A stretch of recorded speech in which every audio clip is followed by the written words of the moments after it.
교독하시겠습니다. 고린도전서 15장 29절에서 34절의 말씀입니다. 앞에 있는 스크린을 참고하시고요. 제가 가지고 있는 성경은 283페이지쯤에 있습니다. 29절을 제가 먼저 읽습니다. 만일 죽은 자들이 도무지 다시 살아나지 못하면 죽은 자들을 위하여 세례를 받은 자들이 무엇을 하겠느냐? 어찌하여 그들을 위하여 세례를 받느냐?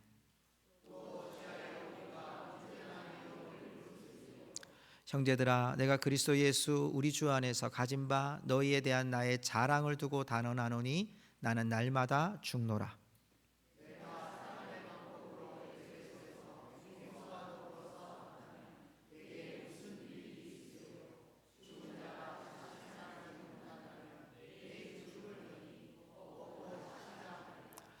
속지 말라. 악한 동무들은 선한 행실을 더럽히나니.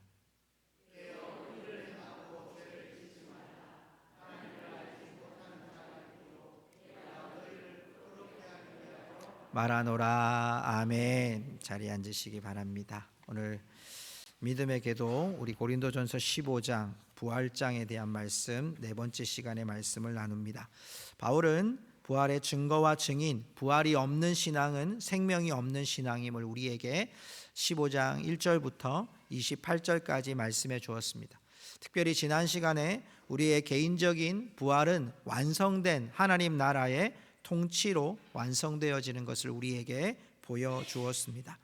오늘은 짧은 구절이지만 29절부터 34절까지의 말씀을 통해서 부활을 열망하는 성도가 이 세상 가운데 어떻게 살아가야 될 것인지를 우리에게 확고한 믿음의 확증으로 우리에게 선포해 주고 있습니다.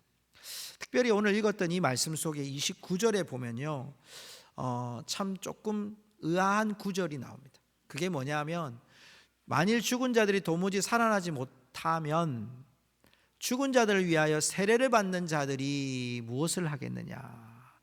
여러분, 죽은 자들을 위하여 세례를 받는 자들이라는 표현이 나와요. 여러분, 죽은 자들을 위해서 세례를 베푸는 것이 합당할까요? 여러분, 이 말은요, 당시 바울이 살던 시대에 있었던 사건입니다. 일시적인 사건이 아니고 신앙적인 일이 이단에서 일어났던 거예요. 심지어는 여러분 놀라지 마십시오. 지금도 이 세례를 인정하는 종교가 있습니다.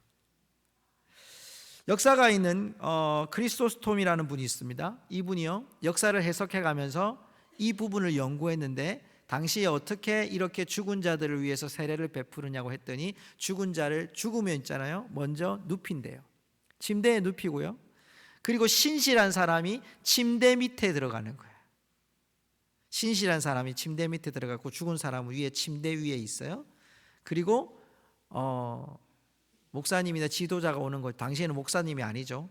세례를 베풀 수 있는 분이 와서 이제 물어보는 거예요, 죽은 자한테. 그럼 여러분, 죽은 자가 대답을 하나요, 못 하나요? 못 하죠. 그럼 누가 대답할까요? 예, 침대 밑에 있는 사람이 네, 이렇게 얘기하는 거예요. 그러면 죽은 사람이 부활을 할 때 이 사람도 예수 믿지 않았는데 신실한 사람이 대답하면 대리로 세례를 받을 수 있다라고 하는 거죠. 당시 있었던 이야기인 거예요. 바울이 지금 없었던 얘기를 한 게 아니라 분명히 있었던 사실을 우리에게 밝혀줘요. 이게 여러분, 바울이 지금 왜 이 얘기를 했냐면 모순된다는 거예요. 지난 시간에 우리가 말씀을 나눌 때 죽은 자의 부활이 없으면 우리에게 부활이 없어요, 생명이 없다라고 전했는데, 죽은 자의 부활이 없다고 말하는 사람들이 대리로 세례를 받아도 된다, 이러니까 모순되는 거예요. 근데 여러분, 이 세례를 베푸는 이런 죽은 자의 세례를 지금 인정하는 종교가 어디냐면 몰몬교입니다. 여러분, 마리엘 성도 예수 그리스도의 교회라고 들어보셨습니까? 외국인이요, 여기에 배지 다 달고요, 이렇게 아주 잘생겼어요. 그 밖에 나갈 때 전부 이렇게 얼굴과 이런 걸 보고 나가는지 모르겠는데 굉장히 핸섬하고요, 영어 교육도 다 시켜준다고 하면서요, 몰몬교가 그 교리들을 퍼뜨려요. 여러분, 이것은요, 바울 시대뿐만 아니라 바울 후대에도 가톨릭과 개신교가 나눠지게 됐던 종교개혁의 시점도 바로 여기 있었습니다. 죽은 자들을 위해서 헌금을 하면 지옥에 있던 우리 아버지가, 우리 할아버지가 천국에 갈 수 있다. 그래서 면죄부를 판매한 거예요. 원래 의도는 성당에 건축비를 마련하기 위함이었는데 그걸 물어본 거예요. 그걸 루터가 이게 정경적입니까? 라고 물어봤는데 그것이 시점이 되어서 종교개혁이 일어난 거예요. 여러분, 죽은 자들을 위해서는 신앙은요, 믿음은요, 하나님과 1대1의 관계 속에서 예수 그리스도를 주로 고백할 때 참된 신앙이 되고 참된 세례가 되는 줄 믿습니다. 여러분, 우리 부모님 때문에 내가 천국 가는 거 아니고요. 오늘 우리 입교를 했지만 우리 예원이도 어릴 때 분명히 세례를 받았단 말이에요. 유아 세례를 받았지만 부모님의 신앙을 통해 받은 걸 내 입으로 고백하는 입교를 하는 거예요. 신앙 고백은 하나님과 나와의 1대1의 관계 속에 있는 거예요. 이름에도 불구하고 이런 상황인데도 여러분, 우리가 1대1로 주님과 만나야 되는데 이 부활을 죽은 자들을 대신해서 내가 세례를 받으면 죽은 자들도 세례 받는 거고 부활할 수 있다고 믿는 자들, 처음에는 죽은 자의 부활이 없다고 말하는 자들이 행위로는 죽은 자에 대한 부활을 위해서 세례를 대신 받는 어처구니 없는 모순된 삶을 지금 바울이 이야기를 하고 있는 거예요. 그러면서 30절에 보면 바울이 이런 얘기를 합니다. 오늘 30절 말씀에 보면요, 또 어찌하여 우리가 언제나 위험을 무릅쓰리요 이렇게 돼 있어요. 위험. 무슨 말이냐면 부활의 사실이 아니라면, 부활이 우리에게 있는 사실이 아니라면 우리가 지금까지 생명 걸고 산 게 무슨 의미가 있냐 이거예요. 여러분, 바울은요 고린도후서 11장 23절과 33절까지의 말씀을 보면 나는 넘치는 수고, 감옥, 매맞음, 태장, 파선, 배가 파선됐다는 거예요.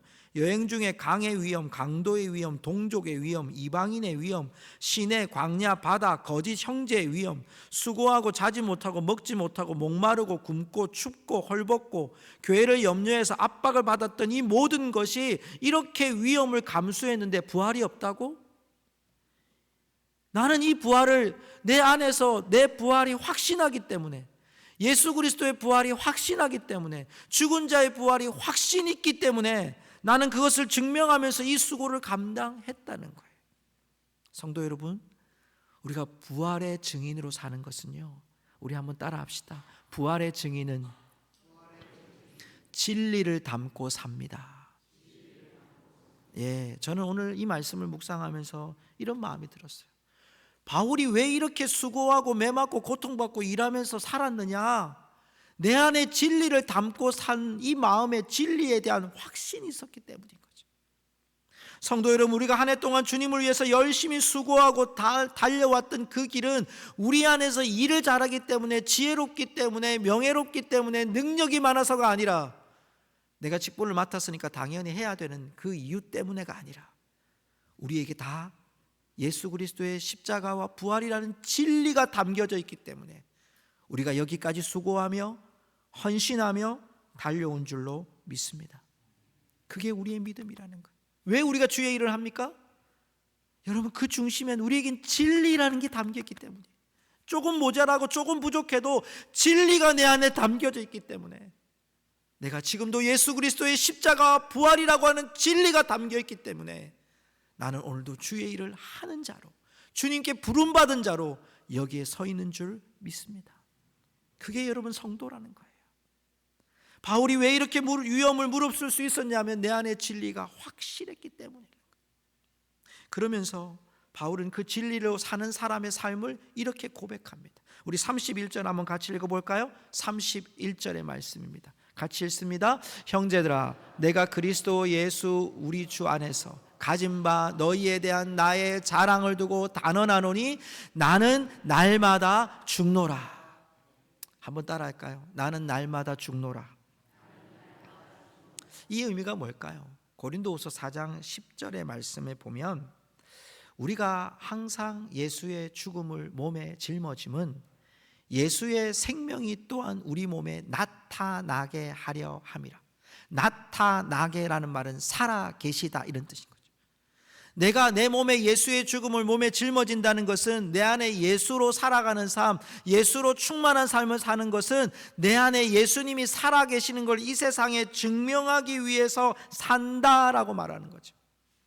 31절 오늘 말씀에 내가 31절의 말씀에 보면 바울이 말하잖아요. 오늘 본문 말씀 31절 말씀에 보면 이런 고백을 합니다. 형제들아, 내가 그리스도 예수의 우리 주 안에서 가진 바 너희에 대한 나의 자랑을 두고 단언하노니, 여러분이 단언하다는 표현이요, 엄숙하게 증언하고 선서하는 거예요. 그 무엇에 대한 것에 선서냐면 나의 자랑을 두고 단언하노니, 주 안에서 가진 바 너희에 대한 나의 자랑이라고 되어 있거든요. 그러니까 이 고린도 교회가 부활에 대한 소망을 가지고 살아가는 그 마음과 그 중심을 내가 자랑을 두고 단언하고 맹세할 수 있는데 나는 날마다 죽음을 경험합니다, 이런 뜻이죠. 여기 자랑이라는 뜻이 프라이드라는 뜻입니다. 여러분 자동차 이름 중에 프라이드 있잖아요. 프라이드가 자랑이라는 뜻입니다. 내 자랑을 두고, 여러분들이 믿는 부활의 신앙, 그 신앙에 대한 자랑을 두고 나는 맹세할 수 있습니다. 나는 여러분 앞에, 나는 날마다 예수 앞에 죽을 수 있습니다. 예수 앞에 짊어지는 삶을 살아갑니다. 예수 앞에 죽음을 경험하는 삶을 삽니다. 나는 죽고 예수로 사는 삶을 삽니다. 내 안에 살아계신 예수님으로 삽니다. 이게 오늘 바울의 고백이었다는 것입니다. 성도 여러분, 부활의 신앙은요, 내 안에 예수 그리스도가 살아계심을 증명하는 삶인 줄 믿으시기 바랍니다. 이게 여러분 내 삶에서요, 예수님이 살아계심을 나타내는 것이 부활의 신앙이에요. 도덕적인 가치가 아니고 종교적인 가치가 아니고 예수님의 가치로 내 인생이 결정되는 거예요. 예수님의 가치로 예배드리러 오신 거예요. 예수님의 가치로 여러분의 인생을 살아가는 거예요. 내 인생이 마무리될 때 내가 얼마나 재산을 많이 남겼고 이름이 유명해졌고 내가 많은 자녀들에게 많은 유산을 남겼느냐, 이게 중요한 게 아니라, 여러분, 우리가 남겨야 될 게 뭐냐면 내 안에 예수의 가치가, 진리가 담겨져 있는 것을 우리는 우리 속에 늘 확인하며 그걸 드러내며 살아가는 것이 부활의 신앙이라고 오늘 성도들에게 선포하는 거죠. 성도 여러분, 그러면 우리가 구체적으로 어떻게 이렇게 살아야 할까요? 32절에 오늘 성경은 우리에게 이렇게 말씀하고 있습니다. 오늘 여러분이 32절을 잘 보면 에베소에서 맹수와 더불어 싸웠다면 내게 무슨 유익이 있으려, 이렇게 돼 있거든요. 그 맹수와 싸웠다는 것은요, 싸웠다는 경험도 될 수 있지만 바울이 지금 여기서 고난을 당했다는 걸 표현하는 거예요. 죽은 자가 다시 살아나지 못한다면 내일 죽을 터이니 먹고 마시자 하리라. 이 먹고 마시자 하리라는 말을 이사야 22장 13절에서 인용을 했는데 이 구절이 있어요. 이렇게 되어 있습니다. 너희가 기뻐하며 즐거워하여 소를 죽이고 양을 잡아 고기를 먹고 포도주를 마시면서 내일 죽으리니 먹고 마시자 하는도다. 이 바울이 인용한 거거든요. 이 말이 왜 이 이사야 22장이 왜 나왔냐면 예루살렘에 지금 하나님이 예언을 하는 거예요. 예루살렘에 너희들 지금 바벨로니아 나라가 쳐들어와서 너희들 황폐하게 만들 거다. 그런데 너희들 그 안에서 무슨 짓을 하고 있냐면 내일 죽을 건데 오늘 먹고 마시자, 끝내자, 이러고 있다. 잠시의 쾌락, 찰나의 쾌락을 생각하며 살아가고 있다. 이걸 지금 바울이 우리에게 증명해 주려고 오늘 이사야 22장 13절을 인용하는 거죠. 오늘 여러분 33절을 보십시오. 33절을 여러분 눈으로 잘 보고요. 자, 속지 말라, 악한 동무들은 선한 행실을 더럽히나니 그랬잖아요. 자, 여러분 귀로 한번 들어보세요. 메시지 성경에서는 뭐라고 돼 있냐면, 그러나 속지 마십시오. 부활을 반대하는 잡담에 물들지 마십시오. 나쁜 친구가 좋은 행실을 망칩니다. 자, 우리가 해야 될 구체적인 부활을 열망하는 두 가지의 삶은 여러분 우리 안에 첫 번째, 속지 말아야 된다는 거예요. 뭘 속지 말아야 될까요? 부활을 반대하는 잡담에 물들지 말라는 거예요. 무슨 얘기입니까? 죽은 자의 부활은 없습니다. 그러면서도 죽은 자에게 세례를 베풀어야 됩니다 라고 하는 모순된 삶이 우리 가운데 부활을 확증해야 될 삶들 속에 부활에 대해서 잡담처럼, 부활이 우리에게 먼 미래처럼, 아니 종교생활 좀 잘하면 되지 라고 하는 정도로 살지 않기를 바라는 것이 바울의 욕망, 바울의 마음이에요. 속지 마십시오. 잡담에 물들지 말고 그 악한 친구들이 나쁜 친구와 좋은 행실을, 여러분의 좋은 행실을 망칠 수 있으니까 속지 말다는 거예요. 물들지 말라는 거예요. 자, 그러면서 적극적으로 어떻게 살아야 되느냐? 34절 우리 같이 읽어볼까요? 34절 시작. 깨어 의를 행하고 죄를 짓지 말라. 하나님을 알지 못하는 자가 있기로 내가 너희를 부끄럽게 하기 위하여 말하노라. 깨어 의를 행하고 죄를 짓지 마라. 속지 마라. 죄를 짓지 마라. 그러면서 적극적으로 어떻게 살아야 되느냐? 깨어 의를 행하고라고 되어 있어요. 깨어 의를 행하고. 자, 여러분 이 부분을 제가 메시지 성경으로 여러분 보여드릴 테니까 우리 같이 한번 이 말씀을 읽어 보십시다. 자, 천천히 같이 읽습니다. 시작. 똑바로 생각하십시오. 깨어나 거룩한 삶을 사십시오. 더 이상 부활의 사실에 대해 오락가락하지 마십시오. 지금 같은 시대에 하나님을 알지 못하는 것은 여러분이 부릴 사치가 아닙니다. 저는요 뻥하고 충격받았던 구절, 제가 우리 가족 톡에다가 이걸 올렸어요. 지금 같은 시대에 하나님을 알지 못하는 것은 여러분이 부릴 사치가 아닙니다. 하나님 알지 못하는 게 우리 사치라는 거예요. 하나님 알지 못하고 부활의 신앙이 없이 살아가는 게 우리에게 부릴 사치라고 말하는 거예요. 그따위 하지 말라는 거예요. 하나님을 아는 일에 힘쓰라는 거예요. 십자가와 부활에 대한 신앙으로 깨어 있으라는 거예요. 거룩한 삶을 살아가라는 거예요. 똑바로 생각하라는 거예요. 지금 이 시대에 여러분 부활이 없다고 말하는 수많은 사람들에게 물들지 말고 그 진리에 우리의 마음 빼앗기지 말고, 저는 말씀을 읽다가 이렇게 해석하는 주석들을 보기도 하는데요, 오늘 이 구절들 뿐만 아니라 이런 구절을 써놨더라고요. 우리가 지금 살아가는 이 시대는 영적 만취 상태라고. 영적으로 우리가 너무 세상 것에 취해 있는 상태라고 말하는 거예요. 쾌락과 미혹과 무지함으로 우리의 분별력을 잃어버린 상태가 되어갔다는 것이에요. 그러기에 바울이 계속해서 죄짓지 말고 부활을 부인하는 삶을 따라가지 말고 부활의 증인으로 살아가라는 거예요.